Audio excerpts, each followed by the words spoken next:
Hi నమస్తే అండి. ఇలా చూడండి, మాది మల్బరీ చెట్లు అట్ట కాసింది. ఇక చూడండి చెట్టు ఎంతో, దానికి కాయలు చూడండి ఎట్లా కాసినాయి. ఆకంతా ప్రూనింగ్ చేశానండి. ఆకు కొమ్మలు కట్ చేసా. ఇంతకుముందు ఇంత అయిందాక నాకు ఐడియా రాలేదండి ఇట్లా కట్ చేయాలని. బాగా పొడుగు పెరిగిందాక ఉంచాను కాబట్టి ఇట్లా కొంచెం గుబురు తగ్గింది. ఇట్లా పొడుగు వచ్చినా కట్ చేసా, అందుకే కొంచెం సన్నగా పోయినాయి. అయినా కాయలు బాగానే కాసినాయండి. మనం కుండీలు కాబట్టి ఏదో ఒక లిక్విడ్ ఇచ్చుకుంటాం కదండి. నేను వారానికి ఒకసారి, కంపల్సరీ వారానికి ఒకసారో 2 సార్లు ఏదో ఒకటి ఇస్తానండి. మనకి భూమిలో చెట్లు అనుకోండి, భూమిలో అయితే ఏరు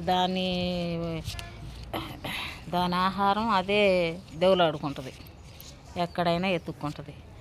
మనం కుండీలో పెట్టిన చెట్లు కాబట్టి మనం ఏదో ఒకటి ఇవ్వాలి. ఇంకా అది ఎటుపోద్దండి, కుండీలోనే ఉంటుంది కాబట్టి ఏదో ఒకటి ఇవ్వాల్సిందే, కంపల్సరీ ఇవ్వాల్సిందే. నేనైతే జీవామృతం, అప్పుడప్పుడు ఎగ్గాయలు, వారంలో ఒకసారి 15 రోజులకు ఒకసారైనా ఎగ్గాయలు ఇస్తాను. తర్వాత బనానా అంటే అరటిపండు, ఈ బోన్ మిల్లు, ఈ మామూలుగా ఆవు పిండి అయినా కలిపి మనం కుండీల్లో పెట్టిన చెట్లు కాబట్టి ఏదో ఒకటి ఇచ్చుకోవాలి. చూడండి అసలు ఈ కొంచెం లావుగా కొంచెం పొడవు ఉంటాయండి ఈ చెట్టు అయితే.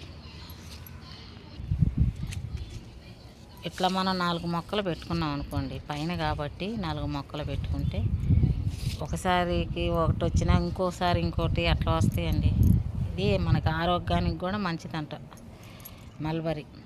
మనకి రక్త ప్రసారం జరగటానికి, కొంచెం షుగర్ ఉన్న వాళ్ళైనా ఏ ఊరైనా తినొచ్చు అంటే ఈ పండుని. ఓ 4-5 బకెట్లో పెట్టుకోవాలి. నేనైతే ఒకటే పెట్టాను. ఇదిగో ఇది చూడండి, ఇది కూడా మల్బరీ. ఇది బ్లూబెర్రీ అని తెప్పించుకున్నానండి, కానీ మల్బరీ వచ్చింది. ఇదేమో కొంచెం గుండ్రంగా ఉంటుందండి. ఇది మల్బరీ కానీ ఇట్లా మన ద్రాక్ష కాయలాగా గుండ్రంగా ఉంటుంది దీని కాయ. అదేమో కొంచెం పొడుగు ఉంటుంది. ఇది మొన్న మార్చానండి. ఇది మన వర్షాకాలంలోనే చిన్న మొక్క వచ్చింది, మీషో నుంచి తెప్పించుకున్నది. మొన్న మార్చి అది ఎటు కొమ్మలు 4 విడివిడిగా